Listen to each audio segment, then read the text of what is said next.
Hello guys! Boring ka na ba sa tinapay? Ito gawin mo. 2 itlog, 4 na kutsarang oats. At pagkatapos, ihalo mo. Gaya to. At butter oil. Pagkatapos ilagay sa kawali. At ganitong resulta. Pagkatapos ilagay na natin yung ingredients. At ilapad-lapad natin.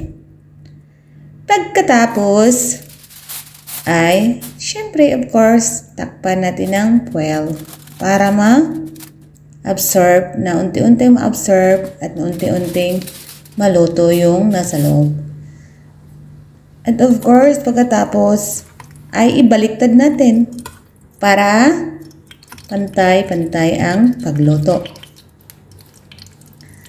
Pagkatapos ng ibaliktad, yan, dandahan lang, hindi pa nabaliktad. Pagkatapos natin ng baliktad, lagyan natin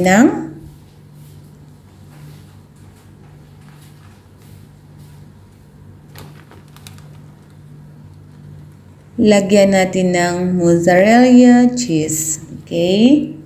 Any brand, mozzarella cheese. Kasi, ito yung ginagawa ko pag feel na boring ako sa tinapay. Ito yung ginagawa ko. At, yan na. Dinadamihan ko paglagay para masarap talaga. Gawin nyo to sa bahay. Madali lang man to.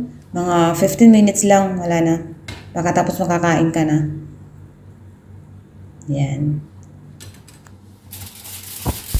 Pagkatapos na may ilagay naman natin ng aluminum at takpan para maunti-unti ang ma-absorb at unti-unti maluto.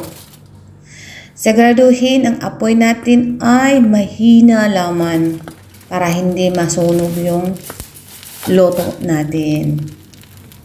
Okay, ngayon, tapos na po at ilalagay na natin sa plato. At pagkatapos, yan, ilagay ko na yung paper para ma-absorb yung oil.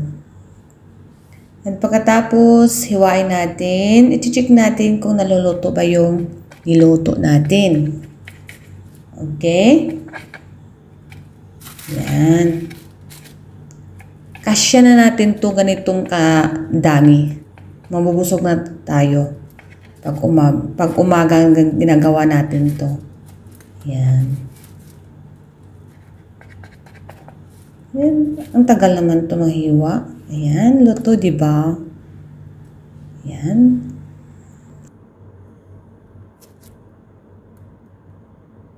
Thank you for watching. Ngayon, tikman na natin yung pinakasarap na niluluto ko.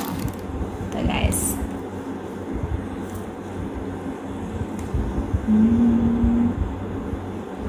Sarap.